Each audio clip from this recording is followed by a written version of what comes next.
प्रकाश श्वसन यानी कि फोटो रेस्पिरेशन यानी प्रकाश की उपस्थिति में श्वसन क्रिया हो रही है।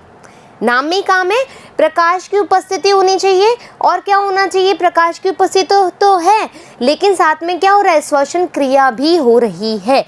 इन चीज़ों को समझने के लिए मैं तो सीधा एक स्लाइड ले रही हूँ, फिर आपको आपकी बुक का मैटर बताऊंगी, लेकिन सबसे पहले समझा देती हूँ कि आखिरकार होता क्या है फोटो रेस्पिरेशन। ठीक है, प्रकाश श्वसन, ठीक है, प्रकाश श्वसन।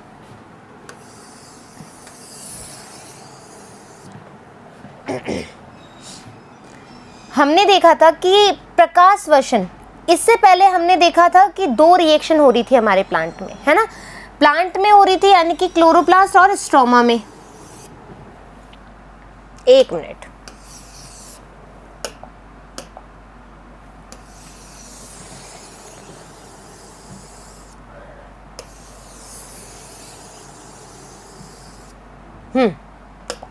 तो हमने कहा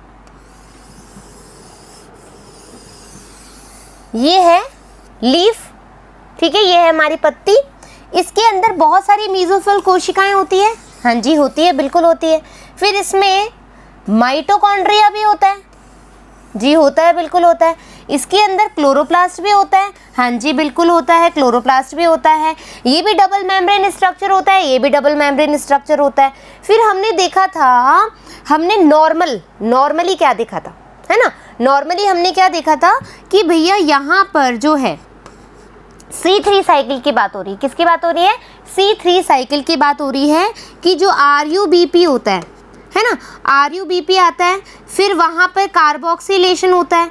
कार्बोक्सिलेशन के बाद में हमने बोला था कि भैया रिडक्शन अभिक्रिया हो रही है, भैया रिडक्शन अभिक्रिया हो रही है। रिडक्शन के बाद हमने बोला कि रीजनरेशन हो रहा है, हाँ या ना। ये बात हम कर चुके हैं, बहुत छोटू सा दिख रहा है लेकिन हम ये कर चुके हैं, तो समझ में आना बहुत ही इजी सी बात है। ठीक है, ये है हमारा C3 साइकिल। इसमें क्या हुआ था C3 साइकिल के दौरान कि RUBP था, ठीक है। RUBP ने रुबिस्को की सहायता से क्या किया था, इस C3 साइकिल को चलाया था। हमने ये वाली बात करी थी, डेफिनेटली करी थी। इस दौरान, इस C3 साइकिल के दौरान हमें क्या हुआ, ATP का सिंथेसिस हुआ था, है ना, और O2 भी हमारे पास आ गई थी, हाँ या ना। O2 और CO2 का स्थिरीकरण भी हुआ था। तीन चीज़ें हुई थी, एक तो हमारे पास ATP का फॉर्मेशन हुआ था, इसके अलावा हमारे पास ग्लूकोज मॉलिक्यूल भी बना था, ठीक है। इसके अलावा हमने बोला कि O2 का सिंथेसिस भी हुआ था। इसके अलावा हमने बोला था कि भाई जो CO2 है उसका स्थिरीकरण भी हो रहा है। तो 4-5 बातें C3 साइकिल में हमने देखी जनरली, फाइन। फिर हमने बोला कि यहाँ पर ये क्या है, हमारी अप्रकाशिक अभिक्रिया है। C3 साइकिल कैसी है, अप्रकाशिक अभिक्रिया है। ये बात समझ में आ गई, यहाँ तक क्लियर हो गया। अब क्या होगा, जब प्रकाश श्वसन की स्थिति आएगी, तो क्या होगा कि भैया जो सूर्य है,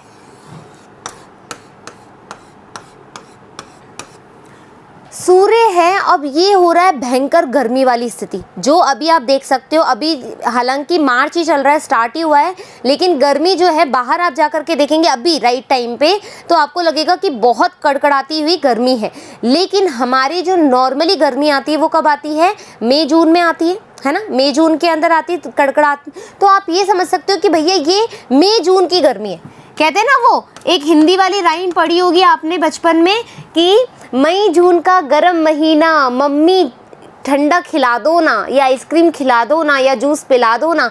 तो वैसे ही बेचारे ये जो प्लांट्स हैं, इनकी कंडीशन भी वर्स्ट होती जा रही है। अब तुम्हें पता है कि जो ये स्टोमेटा होता है, कलर चेंज कर लेती हो, ठीक है, तुम्हें ये पता है कि ये होता है स्टोमेटा, ठीक है। क्या होता है ये स्टोमेटा। इस स्टोमेटा में से क्या होता है भैया, जो भी जैसे बाहर की तरफ से O2 आएगी, है ना, अंदर की तरफ से CO2 जाएगी, ऐसा होता है। अब क्या O2 और CO2 का ही स्टोमेटा विनिमय करता है, हाँ? जो गैसेस है केवल इसी का ही आदान प्रदान करता है, केवल इसी का ही ट्रांसपोर्ट करता है? No, never. ये तो भैया जो यहाँ पर अपना H2 होता है, वाटर होता है, क्योंकि कड़कड़ाती ही क्या है, कड़कड़ाती धूप है। अरे अच्छे अपनी बॉडी में डिहाइड्रेशन नहीं हो जाता क्या? सेम प्लांट्स में भी डिहाइड्रेशन वाली कंडीशन आ जाती है।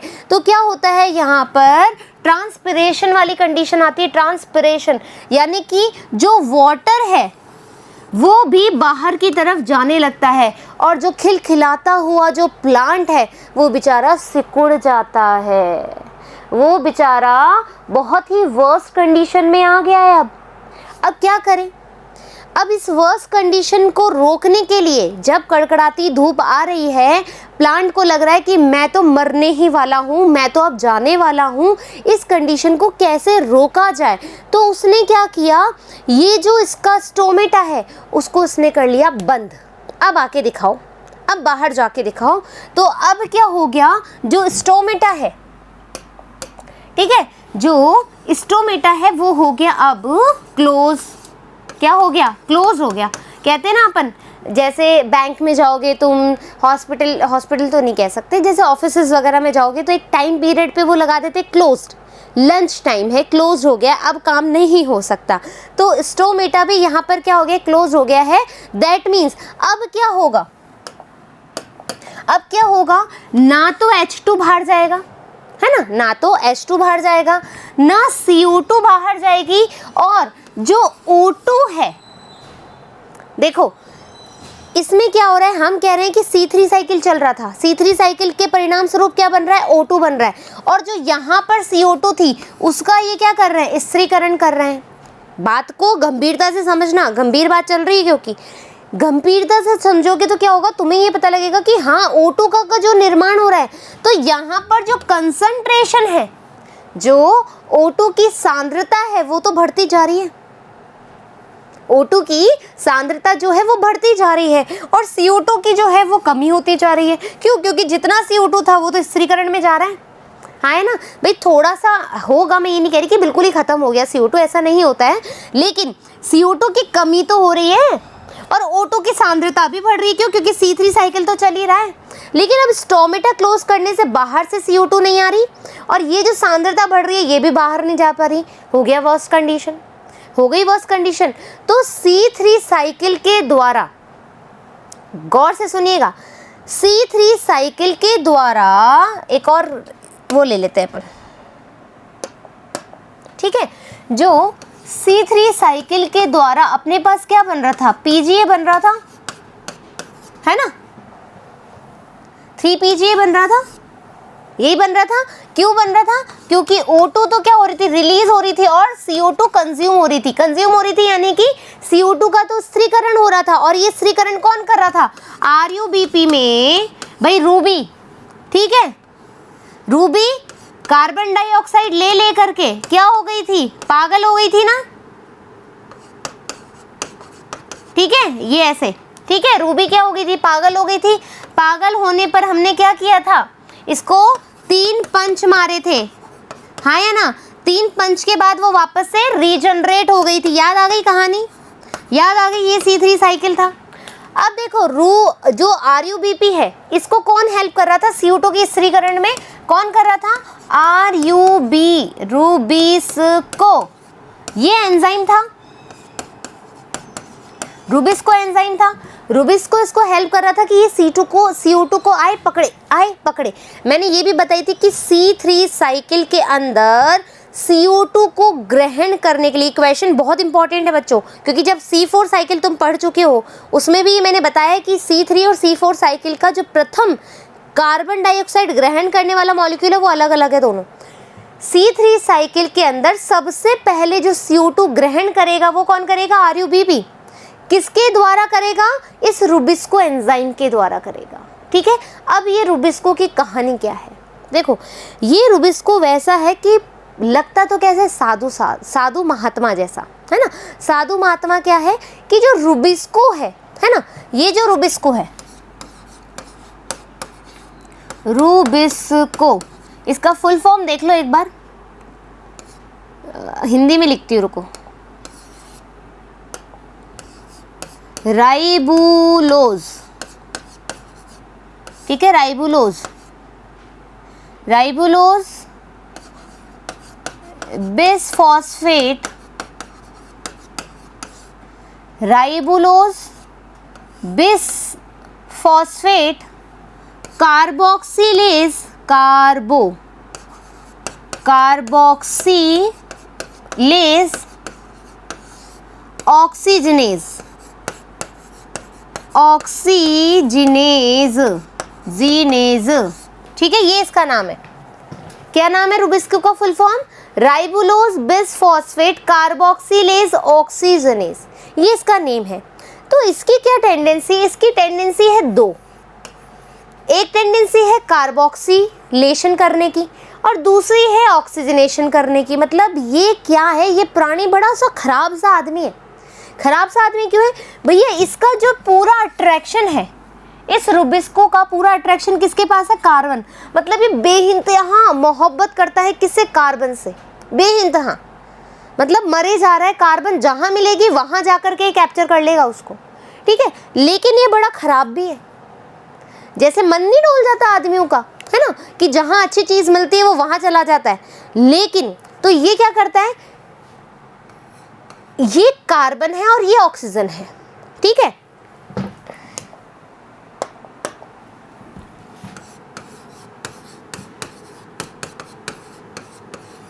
ठीक है, अब ये जो रुबिस्को है, ठीक है, ये कार्बन से जो है बहुत ज़्यादा प्यार करता है। मतलब इसके लिए इसका जो दिल है वो बहुत ज़्यादा धड़कता है, ठीक है। और ये थोड़ा सा क्या है, डामाडोल वाला भी है।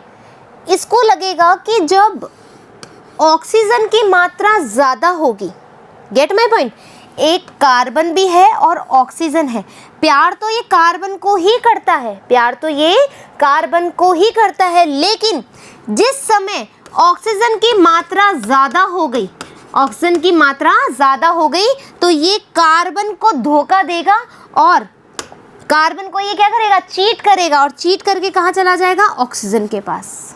देखा कितना कमीना आदमी है कि भैया ये कार्बन को छोड़ेगा और ऑक्सीजन के पास चला जाएगा जब ऑक्सीजन ज़्यादा खूबसूरत होगी।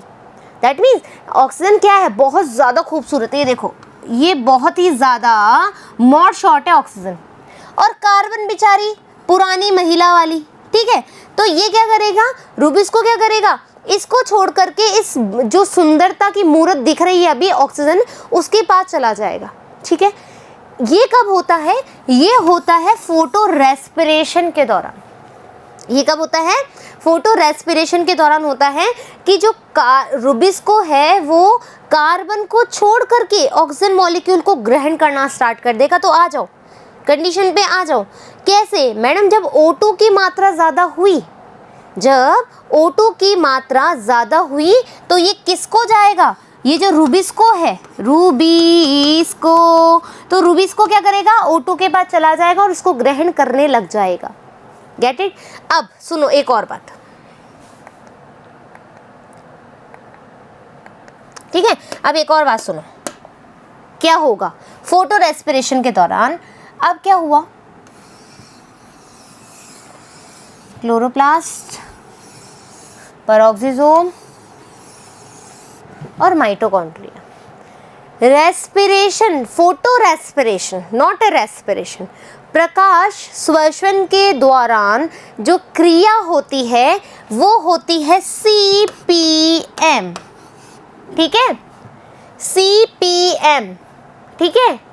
हमने PM को देखा, C वैसा वाला कर लो ना, C यानी देखना होता है ना इंग्लिश में, जैसे ये होता है ना C, तो इसको मैं C लिख देती हूँ एक बार। तो इसको C लिखते हैं ऐसे, इसको C प्रोनाउंसिएशन करते हैं, तो इसको मैंने C बोला, C यानी हमने PM को देखा, हमने प्राइम मिनिस्टर को देखा, मैंने तो नरेंद्र मोदी जी को देखा। तो C ने किसको, मतलब C जो है, हम C यानी देख रहे हैं किसको? PM को। तो याद रखोगे तुम CPM, ये अरेंजमेंट ऐसे ही रहने वाला है। क्यों? क्योंकि क्लोरोप्लास्ट में क्या होगा, जो रुबिस्को है ये O2 की सांद्रता बढ़ने पर O2 के पास जाएगा और CO2 को बाहर निकाल देगा, देखो जो अपन C3 साइकिल में हम क्या कर रहे थे? हम बहुत मेहनत लगा रहे थे कि जो CO2 आ रही है उसको ग्रहण करें और उसका स्त्रीकरण करके हम नॉर्मल साइकिल चलाएं और ग्लूकोज का फॉर्मेशन करें और हमारा O2 का जनरेशन करें, हम ये सोच रहे थे C3 प्लांट में। यहाँ पर कहानी का मुद्दा ही अलग है। यहाँ पर क्या हो रहा है भैया, इन लोगों ने क्या किया, मतलब इसने अट्रैक्शन के चक्कर में अपने CO2 को बाहर निकाल दिया। इसने इससे अट्रैक्शन के चक्कर में CO2 को ही बाहर निकाल दिया। अब तुम बताओ, O2 के साथ में यदि ये क्रिया करता है, O2 के साथ में ये क्रिया करता है, तो ये कहाँ से C3 साइकिल चलाएगा? या तो कार्बोक्सिलेशन ही नहीं हो रहा। कार्बोक्सिलेशन नहीं होगा तो अपने पास 3PJ बनेगा क्या? नेवर। 3PJ नहीं बनेगा, तो ये CO2 में जाएगा, फिर ये माइटोकॉन्ड्रिया में जाएगा, आएगा और ये 3PJ की जगह, जो 3PJ हमारा C3 साइकिल में बनना चाहिए था, उसकी जगह क्या बनाएगा? कहाँ लिखूं? यहाँ लिख दूं, यहाँ पे लिख दूं, फॉस्फोग्लिसरेट, ग्लिसरेट, ठीक है, ये बनाएगा फॉस्फोग्लिसरेट। और साथ के साथ क्या बनाएगा? ये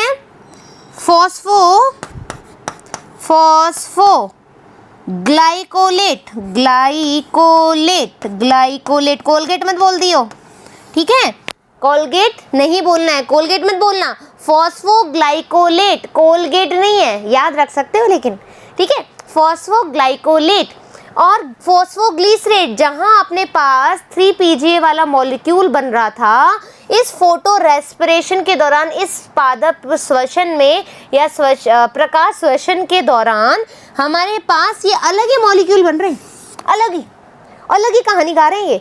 पहले हमारे पास 3PJ आ रहा था अच्छा खासा C3 साइकिल में, लेकिन जैसे ही बेचारे पौधों पे एकदम सूर्य ने गुस्सा दिखाया और वो पौधा डर गया, डर करके उसने अपना स्टोमेटा जो ओपन था, उस स्टोमेटा को बंद कर लिया। बंद करने की वजह से क्योंकि देखो, फोटो रेस्पिरेशन का मुख्य कारण क्या है?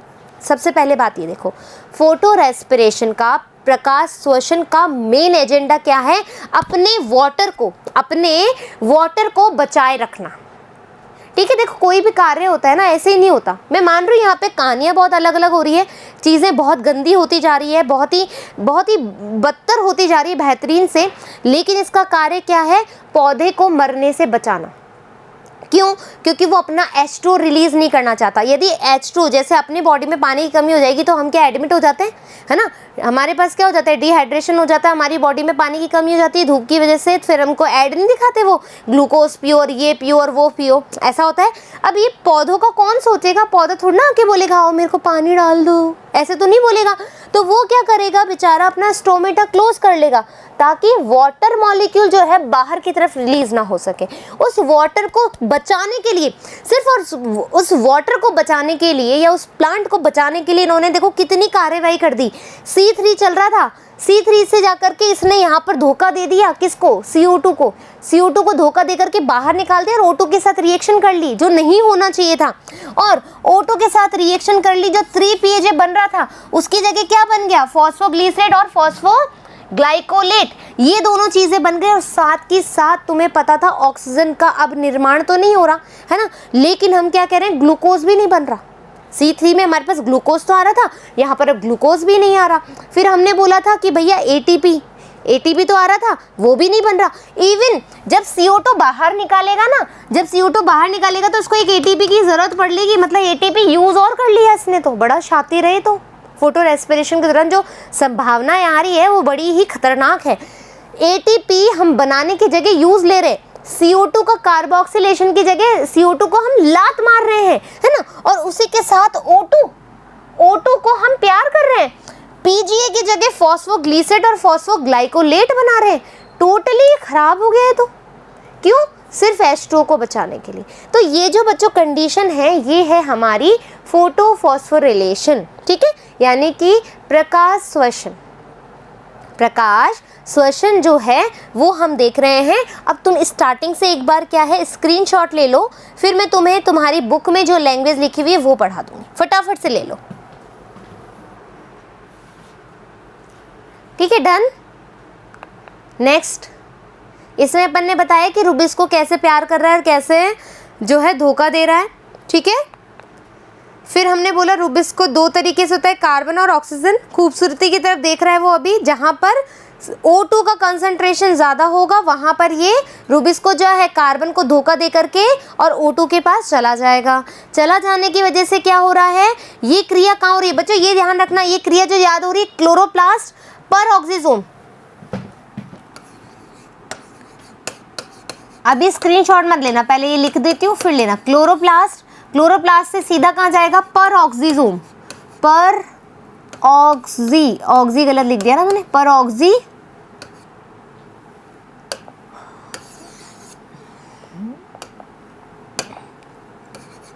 पर ऑक्सीजोम,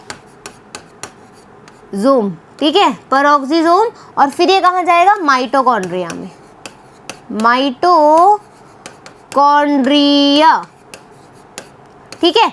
ये याद रखना, क्लोरोप्लास्ट, पेरोक्सिसोम और माइटोकॉन्ड्रिया नीट में क्वेश्चन आता है, क्योंकि ये जो भी चीज़ें मैं बताती हूँ ना, ये तुम्हारी 11th के हिसाब से ही नहीं बताती, मैं तुम्हें बताती हूँ नीट के हिसाब से।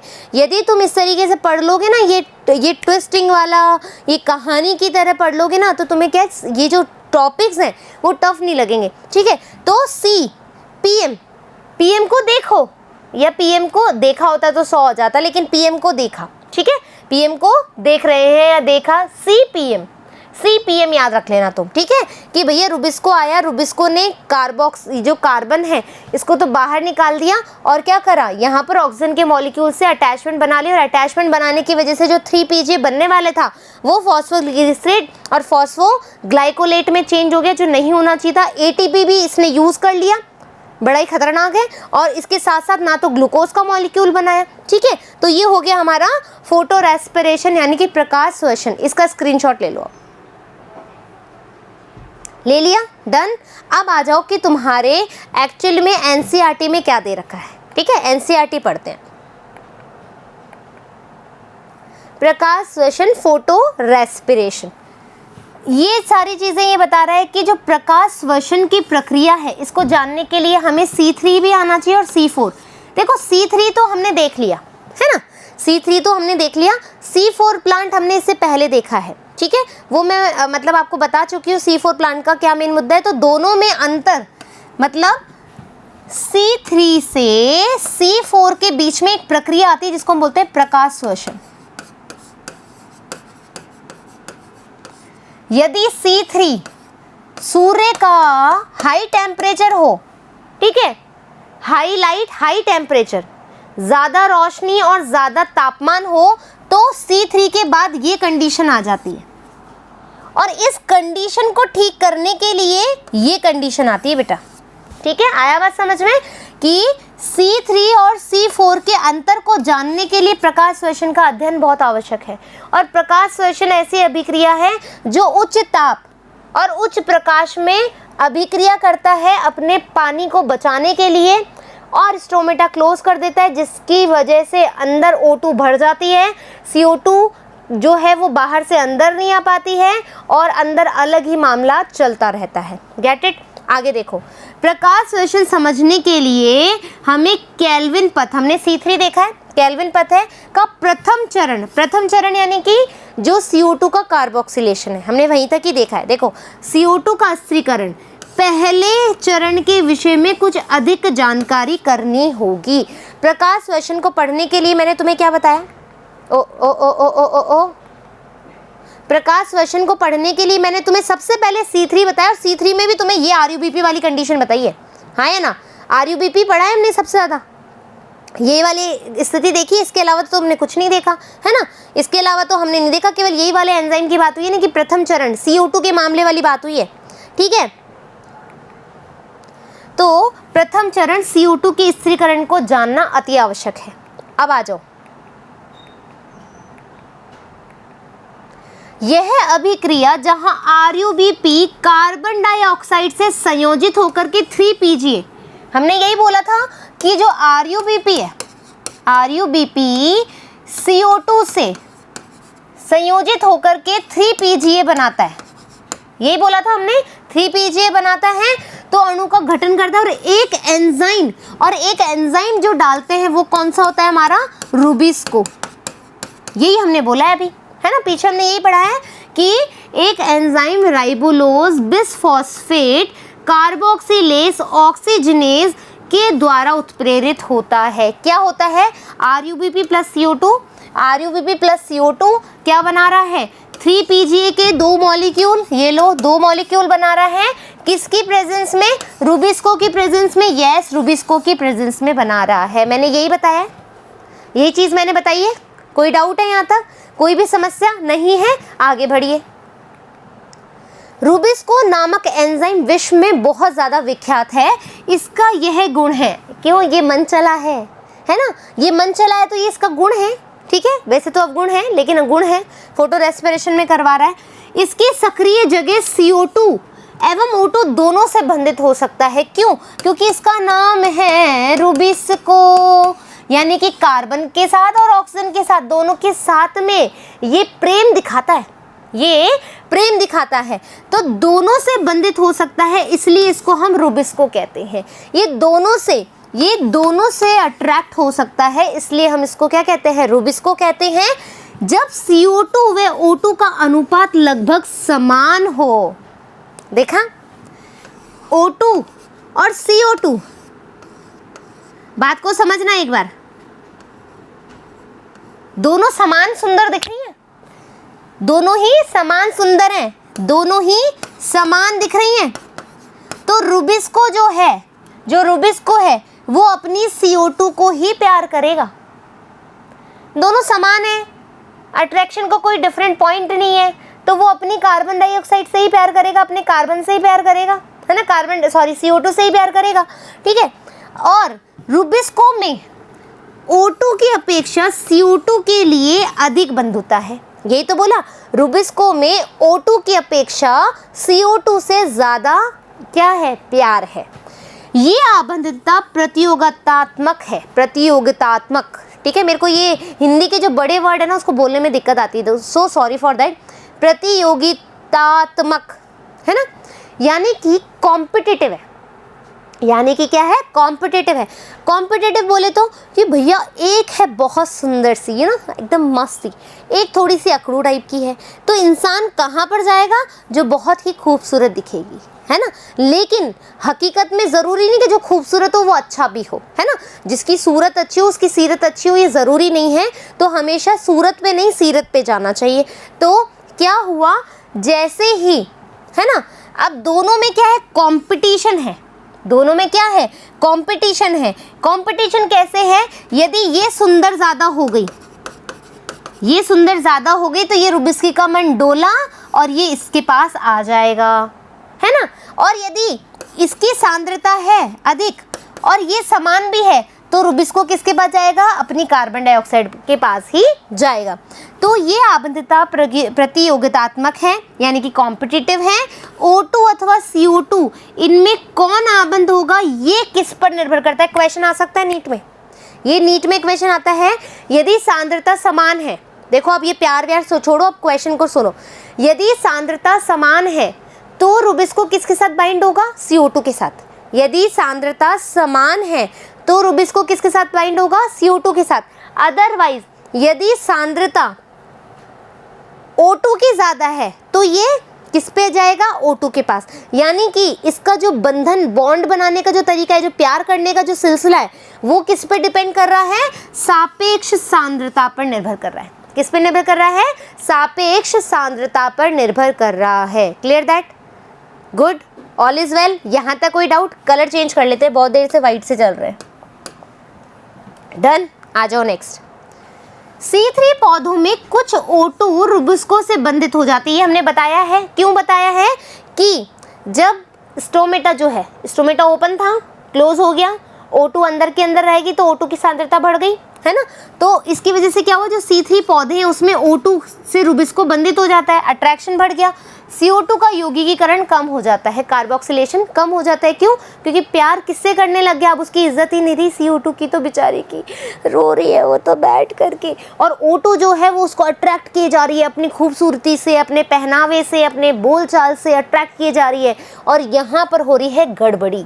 ठीक है, यहाँ पर RuBP 3PJ के अणु में परिवर्तित होने की बजाय, देखो हमने बोला था RuBP किसको बना रहा है, 3PJ को, किसकी सहायता से, जब रूबिक्स को CO2 से सांद्रता बनाए रखता है या उसकी सांद्रता के अकॉर्डिंग अटैच होता है, लेकिन ये ऑक्सीजन से संयोजित हो रहा है अभी, किससे हो रहा है, अरे ये ऑक्सीजन से संयोजित होकर के चक्र में एक फॉस्फोग्लिसरेट अणु, एक फॉस्फोग्लिसरेट अणु और तथा फॉस्फोग्लाइकोलेट बनाता है। अभी अपन ने बात करी थी क्या, देखो आ जाओ, हमने बोला कि CO2 का जो कार्बोक्सिलेशन है वो कम हो जाता है क्योंकि बाहर ही निकाल देता है बेचारी को, और O2 से क्या कर लेता है, रिलेशन बना करके 3PGA की जगह फॉस्फोग्लिसरेट का अणु और फॉस्फोग्लाइकोलेट का अणु बना लेता है। यही बात करी हमने, हाँ बिल्कुल यही बात करी है, देख लो, है ना। O2 की अपेक्षा CO2 के, अरे कहाँ गए हम, यहाँ पर थे ना, ठीक है, और जिसे ही प्रकाश श्वसन कहते हैं, फोटो रेस्पिरेशन, प्रकाश श्वसन, आई चीज आई। अब क्या क्या हो रहा है, प्रकाश श्वसन पथ में शर्करा और ATP का संश्लेषण नहीं होता। देखो वेरी इंपॉर्टेंट, नीट में क्वेश्चन आता है, ठीक है। हमने बोला ना प्रकाश श्वसन पथ में कोई भी ATP का फॉर्मेशन नहीं हो रहा है और नहीं हो रहा है, ठीक है, बल्कि इसमें ATP का उपयोग कब हो रहा है, CO2 भी निकलती है, हमने यही तो बोली थी। आ जाओ, हमने बोला था जब रूबिक्स को इसके साथ बाइंड हो जाता है तो ये CO2 को बाहर निकाल देता है, और CO2 को बाहर निकालने के लिए भी ये ATP यूज ले लेता है, बनाने की जगह यूज ले लेता है। हमने यही बोला, बिल्कुल यही बोला है हमने, जो बुक में लिखा हुआ है, ठीक है। और प्रकाश श्वसन पथ में ATP अथवा NADPH का कोई संश्लेषण नहीं होता। मतलब देखो, ना तो ग्लूकोज बना रहा है, ना ATP बना रहा है, ना NADPH बना रहा है, और ना ही ये कार्बोक्सिलेशन कर रहा है, बल्कि O2 के साथ सांद्रता बना करके 3PGA की जगह फॉस्फोग्लिसरेट और फॉस्फोग्लाइकोलेट बना रहा है। बहुत ही खराब प्रक्रिया हो रही है ना। C4 प्रकाश श्वसन नहीं होता। अब देखो, मैंने तुम्हें एक लाइन बताई थी अभी थोड़ी देर पहले, इधर आ जाओ, यहाँ पे नहीं, कि C3 में जब गड़बड़ी हो जाए विद द हेल्प ऑफ प्रकाश श्वसन की वजह से C3 में गड़बड़ी हो रही है, PGA की जगह फॉस्फोग्लिसरेट और फॉस्फोग्लाइकोलेट बन रहा है, ATP नहीं बन रहा है, CO2 का कार्बोक्सिलेशन नहीं हो रहा है, तो उस कंडीशन में जो हेल्प होता है वो C4 कहता है। C4 में प्रकाश श्वसन की अभिक्रिया ही नहीं होती है। ये अंतर भी हो गया तुम्हारा C3 और C4 प्लांट में। C3 में प्रकाश श्वसन होता है, लेकिन C4 में कभी भी प्रकाश श्वसन नहीं होता है। गेट माई पॉइंट, आ जाओ।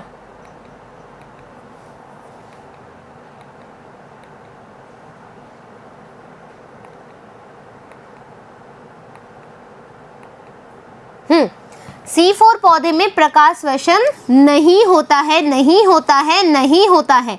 इसका कारण क्या है? ये एक ऐसी प्रणाली है जो एंजाइम स्थल पर CO2 की सांद्रता को बढ़ा देती है। ठीक है, C4 प्लांट हम पढ़ चुके हैं, उसमें क्या हो रहा है, ये C4 पौधा जो है CO2 की सांद्रता बढ़ा देता है। ऐसा तब होता है जब पर्णमध्युतक में C4 अम्ल पुलाच्छद से टूटकर CO2 को मुक्त करता है। हम C4 जो C4 प्लांट है बहुत अच्छे से पढ़ चुके हैं। आपको ये भी पता है कि पुलाच्छद से जो टूट करके वो कैसे जाएगा, CO2 कैसे मुक्त करेगा, कैसे वो C4 मॉलिक्यूल बनाएगा, मैलेट से वो पायरुवेट कैसे बनाएगा, फिर PEP बनेगा। ये सब चीज़ें अपन किस में पढ़ चुके हैं? C4 प्लांट में अच्छी तरीके से। ठीक है, जिसके परिणाम स्वरूप CO2 की अंतरकोशिकीय सांद्रता बढ़ जाती है। यानी कि हमारा क्या है, C4 प्लांट क्या कर रहा है, CO2 की सांद्रता बढ़ा रहा है ताकि जो रूबिस्को का प्यार है वापस से किसके लिए जागे। मतलब ऐसा नहीं होता है कि जैसे ये थोड़ा फिल्मी सा बता रही हूँ, मतलब सीरियल में ज़्यादा चलता है कि भाई शादी हो जाती है व्यक्ति की और वो अपनी वाइफ को छोड़ करके दूसरी गर्लफ्रेंड बना लेता है, तो फिर कुछ लोग जो उसके अपने होते हैं वो कोशिश करते हैं कि वापस से वो दोनों साथ आ जाएं। तो ऐसा ही क्या हो रहा है कि C4 एक ऐसा मीडिएटर है, ऐसा मध्यवर्ती प्राणी है जो उनको मिलाने के लिए हेल्प कर रहा है। वो O2 से उसका साथ छुड़ाना चाहता है।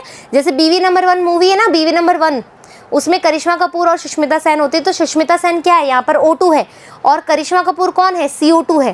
ठीक है, और अनिल कपूर कौन है, C4 प्लांट है, ठीक है। यदि देखी हो तो मूवी आपको अच्छा लगेगा, समझ में आ रहा है मतलब।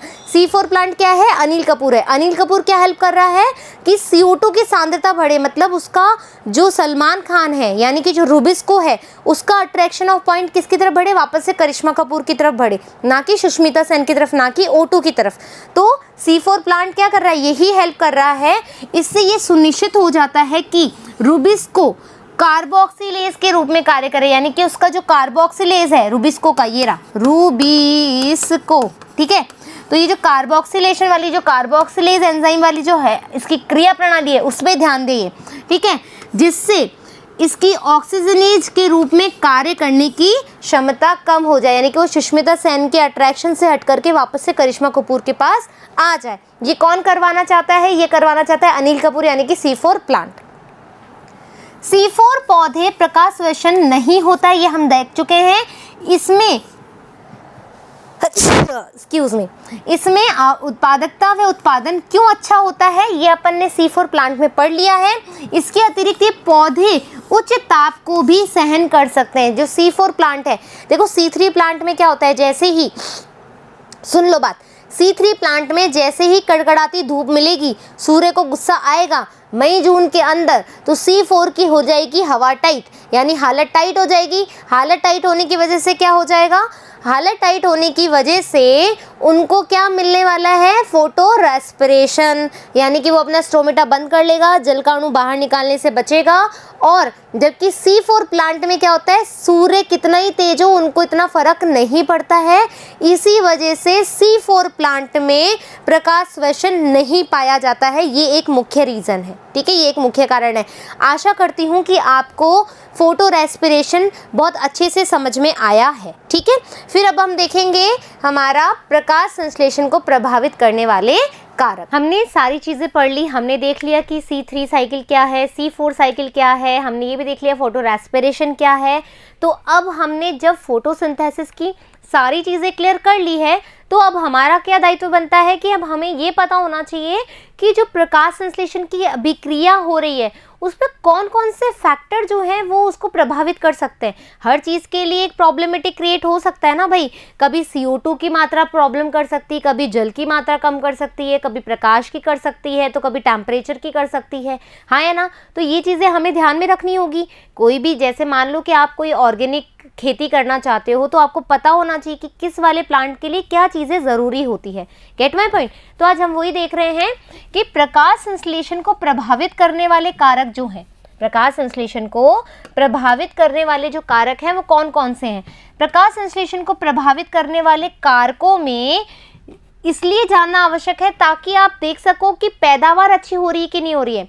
भाई यदि प्रकाश संश्लेषण की अभिक्रिया कहीं ना कहीं स्थगित होती है, कहीं ना कहीं प्रभावित होती है, तो दैट मीन्स आपका O2 का निर्माण खराब है, ठीक है। CO2 का स्थिरीकरण नहीं हो सकता है, आपको अच्छी पैदावार नहीं मिलेगी, पौधा मर जाएगा, क्यों? अपना भोजन नहीं बना पाएगा। तो बहुत ज़रूरी है कारकों को जानना, हाँ या ना। प्रकाश संश्लेषण की दर पौधों एवं फसली पादपों के उत्पादन जानने में अत्यंत ही महत्वपूर्ण है, इसलिए हमें जानना ज़रूरी है कि कौन कौन से कारक जो है वो प्रभावी हैं। Get it. प्रकाश संश्लेषण कई कारकों को प्रभावित करता है, कई कारकों से प्रभावित होता है। बाहरी कारक भी हो सकते हैं और आंतरिक कारक दोनों ही हो सकते हैं। इंटरनल फैक्टर भी हो सकते हैं और एक्सटर्नल फैक्टर्स भी हो सकते हैं जो फोटोसिंथेसिस की रिएक्शंस को प्रभावित करते हैं। पादप कारकों की संख्या, कौन कौन से कारक हैं? पादप कारकों में संख्या, आकृति, आयु और पत्तियों का विन्यास, पर्णमध्योतक कोशिकाएं और क्लोरोप्लास्ट की आंतरिक CO2 की सांद्रता और क्लोरोफिल की मात्रा। इंटरनल फैक्टर क्या क्या हुए? इंटरनल फैक्टर हुए कि जो लीव्स है, मान लो ये पत्ती है, ठीक है, तुम्हें पता है कि इसमें बहुत सारी मीजोफिल कोशिकाएं हैं और मीजोफिल में बहुत सारे क्लोरोप्लास्ट हैं। अब जितनी पत्तियों की संख्या होगी उतना ही अच्छा फोटोसिंथेसिस रिएक्शन होगा, है ना।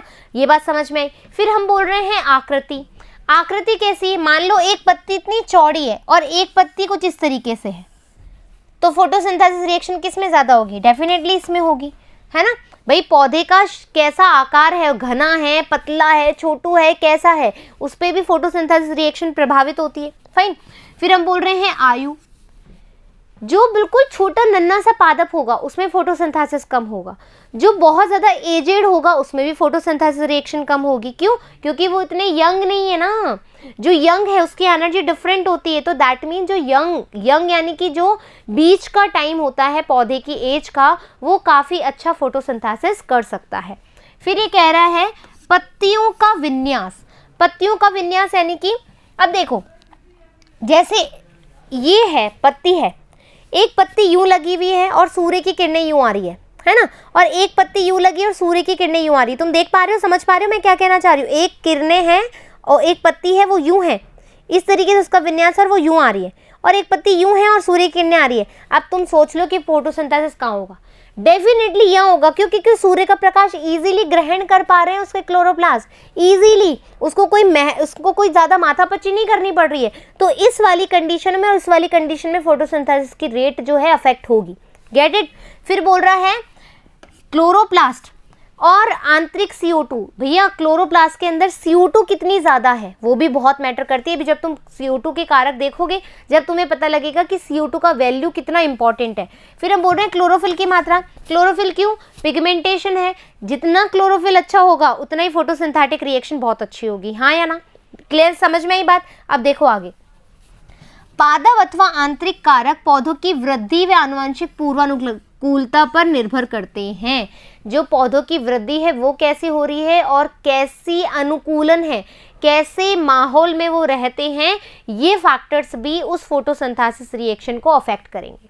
नेक्स्ट, बाहरी कारक, सूर्य का प्रकाश, टेम्परेचर, CO2 सांद्रता और जल। तुम्हें इंपॉर्टेंट बात है, ये बाहरी कारक ही हम पढ़ने वाले हैं। क्यों? तुम्हें पता होना चाहिए कि सूर्य का प्रकाश जो है वो कितना इंपॉर्टेंट है, ताप जो है वो कितना इंपॉर्टेंट है, CO2 जो है वो कितना इंपॉर्टेंट है, और जल कितना इंपॉर्टेंट है पानी के लिए। ठीक है, अब पादप की प्रकाश संश्लेषण की प्रक्रिया में ये सभी कारक एक समय में साथ साथ ही प्रभाव डालते हैं। ये बिल्कुल फैक्ट है, भी बात करेंगे इस बारे में। अतः किसी भी समय पर उपानुकूलतम स्तर पर उपलब्ध कारक द्वारा प्रकाश संश्लेषण की दर का निर्धारण किया जा सकता है कि उस पादप में प्रकाश संश्लेषण की क्रिया कैसी रहेगी। इस क्रिया को जानने के लिए हमें एक साइंटिस्ट है ब्लैकमैन। ठीक है, ब्लैकमैन करके एक साइंटिस्ट थे जिन्होंने एक बहुत ही अच्छी सी बात बताई। इन्होंने ये बात बताई कि एक लिमिटिंग फैक्टर, ठीक है, लिमिटिंग फैक्टर प्रभाव, ठीक है, लॉ यानी कि इन्होंने एक सिद्धांत दिया, लॉ यानी कि एक सिद्धांत दिया किस पे? Limiting factor. अब तुम ये सोचोगे मैम लिमिटिंग फैक्टर क्या है? लिमिटिंग फैक्टर देखो, लिमिट यानी कि एक सीमित मात्रा होने पर, अपनी सीमित मात्रा से कम होने पर जैसे ही चीज़ें होंगी वो चीज़ हड़बड़ाएगी। जैसे मान लो जैसे हमारी बॉडी को 8 गिलास पानी की आवश्यकता होती है, 8 गिलास हमें पीना ही चाहिए। ठीक है, यदि हम उस हमारी सीमित क्या है, मतलब हमारी सीमा क्या है? 8 गिलास से कम पानी हम पीते हैं। मान लो आज मैंने 5 गिलास पानी पिए, कल मैं 4 गिलास ही कर रही हूँ, फिर मैं 2 गिलास कर रही हूँ, तो वो अपनी सीमित सीमा से जैसे जैसे नीचे आएंगे उसको हम क्या बोलेंगे? Limiting factor. क्या बोलेंगे? Limiting factor. समझ में आया? तो यहाँ पर भी जो ब्लैकमैन नाम के एक वैज्ञानिक थे, उन्होंने limiting factor, law of limiting factor प्रभाव बताया। क्या प्रभाव बताया? कि कोई भी, हमने 4 चीज़ें ली, हमने लिया है CO2, हमने लिया है ताप, हमने लिया है जल, और हमने लिया है प्रकाश। हमने 4 फैक्टर लिए। यदि कोई एक भी फैक्टर कम है ना बच्चों, यदि मान लो प्रकाश नहीं मिल रहा है प्रॉपर, तो भी उसका फोटोसिंथेसिस रिएक्शन प्रभावित होगा। जल प्रॉपर नहीं मिल रहा है तो भी होगा। यदि देखो उसको ताप नहीं मिल रहा है और CO2 मिल रही है, जल मिल रहा है, प्रकाश मिल रहा है, तो भी अफेक्ट होगा। CO2 नहीं मिल रही है और ये तीनों मिल रहे हैं तो भी अफेक्ट होगा। तो ये जो लॉ है वो क्या है? Law of limiting factor. क्या हुआ इसके अनुसार? यदि कोई रासायनिक प्रक्रिया, प्रकाश संश्लेषण क्या है? एक केमिकल रिएक्शन ही तो है, से अधिक कारकों द्वारा प्रभावित होती है। एक से अधिक कारक है, 4 कारक है, प्रभावित होती है, तो इसकी दर का निर्धारण यानी कि फोटोसिंथेसिस रिएक्शन रेट का जो हम निर्धारण करेंगे वो उसके समीपस्थ कारक द्वारा होगा। यानी कि CO2 का कितना रिक्वायरमेंट है ना, और आपका ये जल का कितना रिक्वायरमेंट है, आपको प्रकाश कितना चाहिए, तो ये उसका लिमिटिंग फैक्टर हमें पता होना चाहिए।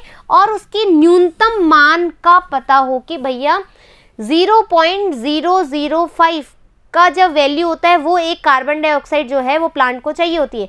यदि इससे कम होगा तो वो कम फोटोसिंथेसिस करेगा। आगे उसकी लिमिटिंग फैक्टर आ गया। अगर उस कारक की मात्रा को बदल दिया जाए तो कारक प्रक्रिया को सीधा प्रभावित करता है। जैसे मैंने तुम्हें बताया ना 8 ग्लास की जरूरत होती है और मैं 5 ग्लास करूंगी तो सीधी सी बात है मेरे में डिहाइड्रेशन होगा। वैसे ही प्लांट में भी ऐसी चीजें होती है। Clear that? आई समझ में? ब्लैकमैन का जो लिमिटिंग फैक्टर वाला जो लॉ है ये नीट के एग्जाम के लिए भी इंपॉर्टेंट है और आपके एग्जाम के लिए भी इंपॉर्टेंट है, जो अच्छे से समझ लेना। ठीक है, उदाहरण के लिए एक हरी पत्ती है, इसने अपने समझाने के लिए, और अधिकतम अनुकूल प्रकाश CO2 की उपस्थिति के बावजूद, मतलब क्या हुआ है, हरी पत्ती है, क्लोरोफिल की मात्रा भी सही है और अनुकूल प्रकाश भी मिल रहा है, CO2 की मात्रा भी ठीक है, लेकिन अत्यधिक ताप कम होने पर, जिसका टेम्परेचर है बहुत कम हो, तो वो प्रकाश संश्लेषण नहीं करेगी। यानी कि एक फैक्टर की भी लिमिटिंग फैक्टर से कम जा रही है रेंज, तो दैट मीन्स वो प्रकाश संश्लेषण की क्रिया नहीं कर पाएगा। इस पत्ती में प्रकाश संश्लेषण तभी शुरू होगा जब उसको प्रॉपर टेम्परेचर दिया जाएगा। Clear that? आई बात समझ में? नेक्स्ट देखो, प्रकाश। अब अपन प्रकाश, बाहरी कारक जो हैं, प्रकाश है, ताप है, जल है, CO2 है, उसके बारे में बात कर रहे हैं। तो प्रकाश क्या है? जब हम प्रकाश को प्रकाश संश्लेषण को प्रभावित करने वाला कारक कह रहे हैं तो हमें प्रकाश की गुणवत्ता भी पता होनी चाहिए, प्रकाश की तीव्रता के बारे में पता होना चाहिए, दीप्तिकालिता हमने पढ़ ली है आराम से, इसके बीच अंतर करने की आवश्यकता हमें पता होनी चाहिए। जहां कम प्रकाश की तीव्रता पर आपतित प्रकाश या CO2 के यौगिकीकरण यानी कि कार्बोक्सिलेशन की दर के बीच में एक रेखीय संबंध होता है।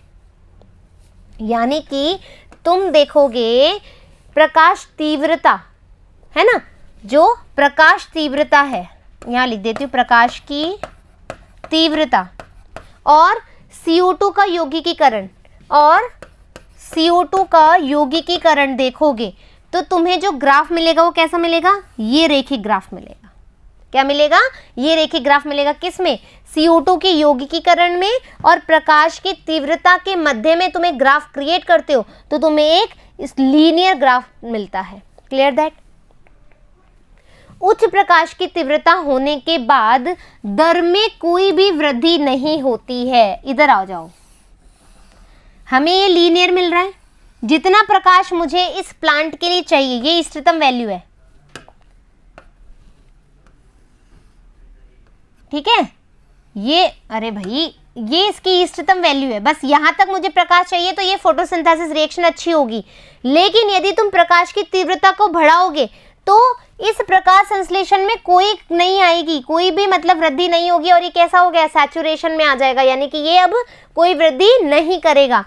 ध्यान देने वाली रोचक बात यह है कि पूरे, तुम्हें पता है एक प्लांट को जहां पर काफी अच्छी सी रोशनी आ रही है उसको केवल 10% प्रकाश चाहिए होता है, केवल 10% सूर्य का प्रकाश चाहिए होता है एक प्लांट को फोटोसिंथेसिस रिएक्शन करने के लिए। तुम ये सोचो ना कि नहीं तेज धूप आनी चाहिए, प्लांट नहीं मिल रहा, नहीं, केवल 10% में वो संतृप्त है, भैया अपना तो हो गया। ठीक है, 10% से तुम ज़्यादा देते हो तो भी तुम ये सोचोगे नहीं कि भाई फोटोसिंथेसिस रिएक्शन को बढ़ा लोगे, ऐसा नहीं होता है। ठीक है, लेकिन अपवाद क्या है? जैसे तुम देखोगे कि अफ्रीका के जो जंगल है बहुत ज़्यादा घने हैं तो यहाँ पर ऐसे घना है, लेकिन जो छोटे पौधे नीचे हैं अब वहाँ पर जो है सूर्य की रोशनी अवरुद्ध हो गई तो यहाँ पर दिक्कत आ सकती है। यहाँ पर ये आराम से प्रकाश संश्लेषण नहीं कर पाते क्योंकि रोशनी 10% भी नहीं मिल रही, यहाँ पर 3% भी नहीं मिल रही, तो यहाँ पर ये अपवाद है। लेकिन एक नॉर्मल प्लांट की बात करें जहाँ पर सूर्य का प्रकाश को मिल रहा है तो 10% भी उसके लिए काफ़ी है एक फोटोसिंथेसिस की रिएक्शन करने के लिए। ठीक है, तो ध्यान देने वाली बात क्या है? पूर्ण प्रकाश केवल 10% ही होता है। छाया अथवा सघन जंगलों में उगने वाले पौधों को छोड़कर, अभी मैंने बात कर ली, प्रकाश शायद ही प्रकृति में सीमाकारी कारक है। तो प्रकाश कभी भी सीमाकारी कारक नहीं होता है, यानी कि वो ब्लैकमैन का जो लॉ है, लॉ ऑफ लिमिटिंग फैक्टर, उसको फॉलो करता ही नहीं क्योंकि प्रकाश की ज़्यादा ज़रूरत ही नहीं है, 10% आराम से मिल जाता है। ठीक है, तो कभी भी हम ये नहीं कहेंगे कि प्रकाश का एक लिमिटिंग फैक्टर होता है, नहीं। प्रकाश का कोई लिमिटिंग फैक्टर नहीं होता है, वो ऊपर वाले की देन है। फाइन। सो एक सीमा के बाद आपतित प्रकाश क्लोरोफिल के विघटन को कारण होता है और प्रकाश संश्लेषण की दर कम हो जाती है। यदि तुम 10% से ज़्यादा सूर्य का प्रकाश बढ़ाते हो तो ये क्या करता है, क्लोरोफिल, मतलब ये ठीक है अब कोई क्रिया नहीं हो रही, लेकिन ये ज़्यादा बढ़ाओगे तो ये वाली कंडीशन आ जाएगी और क्लोरोफिल टूट जाएंगे तो सीधी सी बात है प्रकाश संश्लेषण की अभिक्रिया तो होगी नहीं होगी। आपको समझ में आया ग्राफ में हम क्या कहना चाह रहे हैं? आगे बढ़ते हैं। कार्बन डाइऑक्साइड की सांद्रता, यानी कि अब CO2 की कंसंट्रेशन के बारे में बात कर रहे हैं। CO2 का कंसंट्रेशन हमारे एनवायरनमेंट में है 0.002 से 0.003, लेकिन एक पौधे को कितनी चाहिए कार्बन डाइऑक्साइड पता है आपको? 0.005, यानी कि हमें अब कार्बन डाइऑक्साइड को बढ़ाने की ज़रूरत है, हम बढ़ा ही रहे हैं। कितनी सांसें ले रहे हो? अभी मैं सांसें चल रही है, CO2 बाहर छोड़ रही हूँ, पॉल्यूशन कर रहे हो, CO2 बन रही है ना। लेकिन इसका मतलब ये नहीं कि तुम पॉल्यूशन करे जाओगे ना, पॉल्यूशन हमें नहीं करना है, ठीक है। तो अब क्या हो रहा है देखो, प्रकाश संश्लेषण में कार्बन डाइऑक्साइड एक प्रमुख सीमाकारी कारक है। नीट के लिए बहुत इंपॉर्टेंट लाइन बोल दी इसने। तुमसे पूछा जाए best limiting factor of photosynthesis reaction, best limiting factor of photosynthesis reaction is known as carbon dioxide concentration.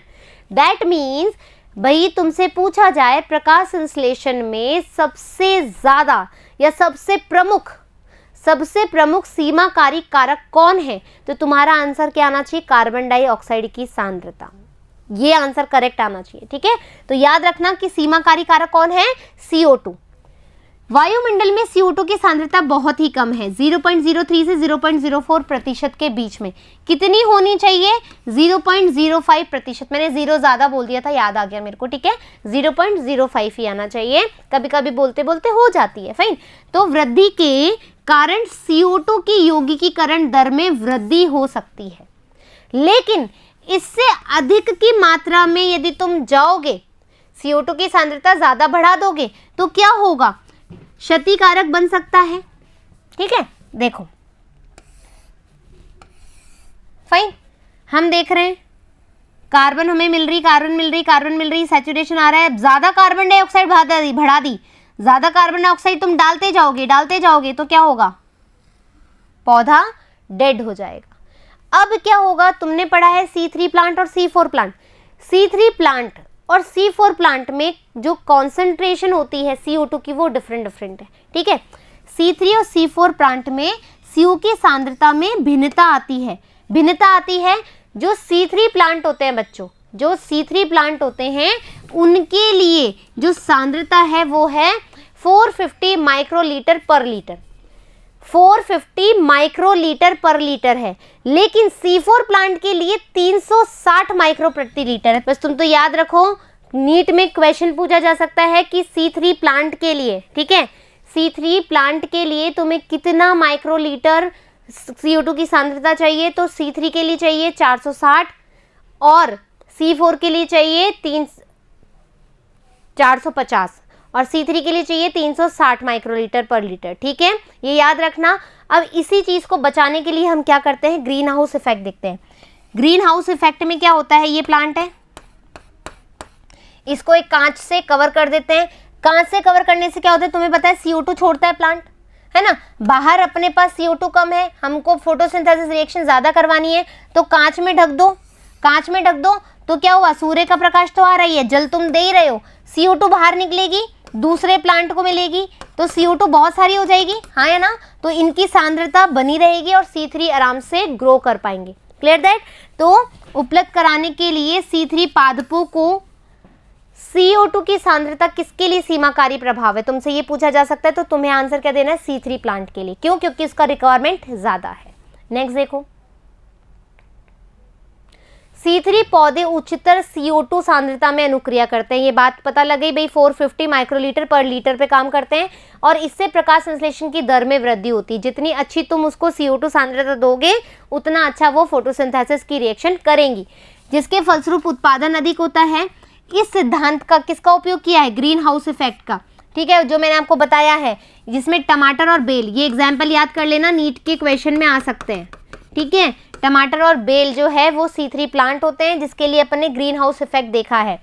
इन्हें कार्बन डाइऑक्साइड से भरपूर वातावरण बढ़ने का अवसर दिया जाता है ताकि वो अच्छी पैदावार कर सके। CO2 की सांद्रता आ गई। अब आ जाओ ताप पर, ठीक है, टेम्परेचर पे। अप्रकाशीय अभिक्रिया एंजाइम पर निर्भर करती है। अप्रकाशीय अभिक्रिया किस पे निर्भर करती है? एंजाइम पर, हाँ या ना? अब देखो, हमें पता है कि हर एंजाइम, हर रिएक्शन टेम्परेचर सेंसिटिव और टेम्परेचर रेजिस्टेंट होती होगी, है ना। जितना टेम्परेचर तुम उसको दोगे उतना ही जो रिएक्शन है वो टूटेगा। ये पता है ना, अपन हीट देते हैं, रिएक्शन को ब्रेक कर देते हैं, पता है ये बात। तो टेम्परेचर, तुम्हें पता है जो प्रकाश अभिक्रिया है उसमें कोई एंजाइम नहीं है, लेकिन अप्रकाशिक अभिक्रिया हमने देखी, जैसे C3 साइकिल देखी, उसमें अप्रकाशिक अभिक्रिया में कितने एंजाइम्स हैं? एंजाइम्स आ रहे हैं काम में, है ना, बहुत सारे एसिड बन रहे हैं, एंजाइम्स काम आ रहे हैं। तो वहाँ पर तुमसे पूछा जा सकता है कि ताप जो सीमाकारी प्रभाव है वो किस पे अफेक्ट करेगा, तो तुम बोलोगे अप्रकाशिक अभिक्रिया पे। क्यों? क्योंकि वहाँ एंजाइम्स होते हैं। एंजाइम्स जो सेंसिटिव होते हैं टेम्परेचर के प्रति, तो क्रिया पे प्रभाव पड़ेगा ही पड़ेगा, तो इसलिए ताप द्वारा नियंत्रित होती है। यदि भी प्रकाश अभिक्रिया ताप संवेदी होती है, लेकिन उस ताप पर काफ़ी कम प्रभाव होते हैं, मतलब टेम्परेचर सेंसिटिव है लेकिन कम प्रभाव पड़ते हैं। क्यों? क्योंकि प्रकाश अभिक्रिया भी, लेकिन यहाँ एंजाइम नहीं है तो इतना ज़्यादा फर्क नहीं पड़ेगा, लेकिन यहाँ पर बहुत ज़्यादा फर्क पड़ेगा। C4 पौधे उच्च ताप पर अनुक्रिया करते हैं। सुन लो, C4 पौधे उच्च ताप पर अनुक्रिया करते हैं और जिसमें प्रकाश संश्लेषण की दर भी ऊंची होती है, जबकि C3 पौधों के लिए इष्टतम ताप कम होता है। क्वेश्चन आ सकता है टेम्परेचर सेंसिटिव पर कि C3 प्लांट या C4 प्लांट, कौन से वाले प्लांट को टेम्परेचर सेंसिटिव होते हैं? तो C4 प्लांट जो होते हैं वो सेंसिटिव होते हैं ताप के लिए, उनको ज़्यादा तापमान चाहिए। और C3 प्लांट कौन से होते हैं? वो नॉर्मल टेम्परेचर पे भी वर्क कर लेंगे। समझ में आ गई बात? फिर विभिन्न पौधों में प्रकाश संश्लेषण की इष्टतम ताप अनुकूलित आवास पर निर्भर करता है। उष्णकटिबंधीय पौधों के लिए इष्टतम ताप उच्च होता है और समशीतोष्ण जलवायु के लिए उगने वाले पौधे जो हैं कम ताप पर ही कार्य कर लेते हैं। तो तुम्हें ये बात अच्छे से आनी चाहिए, नीट के एग्जाम में पूछी जा सकती है। अब देखो आगे, जल लास्ट फैक्टर है। यद्यपि प्रकाश अभिक्रिया में जल एक महत्वपूर्ण प्रक्रिया अभिकारक है। भाई जल नहीं दोगे तो प्यासा नहीं मर जाएगा, काम कैसे करेगा? तो ये देखो सीधी सीधी बात है, जल की कितनी आवश्यकता है। यदि एक लिमिटिंग फैक्टर ये है तो दूसरा लिमिटिंग फैक्टर ये भी तो है, पानी तो चाहिए चाहिए, हाँ या ना। तो यद्यपि कारक के रूप में जल का प्रभाव पूरे पादप पर पड़ता है, ना कि सीधे प्रकाश संश्लेषण पे, पूरे प्लांट पे पड़ता है। जड़ में भी पड़ेगा, तने पे भी पड़ेगा, पत्तियों पे पड़ेगा, बेचारा मर ही जाएगा। जल तनाव रंध्र को बंद कर देता है, पता है ना, फोटो रेस्पिरेशन हमने पढ़ा है, स्टोमेटा, ये वाला स्टोमेटा जो था। अब ये माउथ जो है खाने पीने के लिए तो अपन ओपन करते हैं, गैसेस के लिए भी करते हैं, हाँ या ना। वैसे तो नोज से होता है, लेकिन फिर भी एक एग्जाम्पल दे रही हूँ। ये स्टोमेटा है भाई, ये मैं प्लांट हूँ, स्टोमेटा है। मुंह खोलूंगी तो ऑक्सीजन का विनिमय होगा, मुंह बंद कर लूंगी तो क्या होगा? अपना बाहर से कुछ जा नहीं रहा, अंदर से कुछ आ नहीं रहा, तो इस दौरान क्या होगा? तनाव रंध्र बंद कर देंगे और CO2 की उपलब्धता भी घट जाएगी। भैया CO2 भी तो बाहर से आ रही है वातावरण से, कितनी CO2 तुम रख लोगे? प्रॉब्लम आएगी, फोटो रेस्पिरेशन बढ़ेगा। इसके साथ ही जल तनाव से पत्तियां मुरझा जाती है, वो हम देख ही लेते हैं। इससे पत्ती का क्षेत्रफल भी कम हो जाता है। एक प्यारी सी पत्ती जिसको अच्छा सा वाटर मिल रहा है, वो एकदम खुली खुली फूली फूली एकदम चबी चबी सी है, पानी मत दो, दिक्कत हो जाती है, ठीक है। तो क्षेत्रफल कम हो जाएगा और इसके साथ ही उपापचयी क्रियाएं भी कम हो जाएगी, मेटाबॉलिज्म रेट भी उसकी घट जाएगी। तो इस तरीके से आज जो है हमारा चैप्टर समाप्त हो चुका है और चैप्टर समाप्त होने के साथ अब देखेंगे अपन अभ्यास प्रश्न। आशा करती हूँ कि फोटोसिंथेसिस वाला जो चैप्टर है आपको बहुत अच्छे से समझ में आया होगा। नहीं आया है तो कमेंट बॉक्स में बता सकते हो। कोई क्रिया आपको दोबारा पूछनी है तो we will try for that कि हाँ मैंने C3 नहीं आ रहा है तो C3 की मेरे को लगेगा मेजोरिटी में C3 नहीं आया तो मैं वापस से पढ़ा दूंगी, C4 नहीं आया तो मैं C4 पढ़ा दूंगी, लेकिन मेरे को जहाँ तक लगता है समझ में तो आया ही होगा। ठीक है, फिर मिलेंगे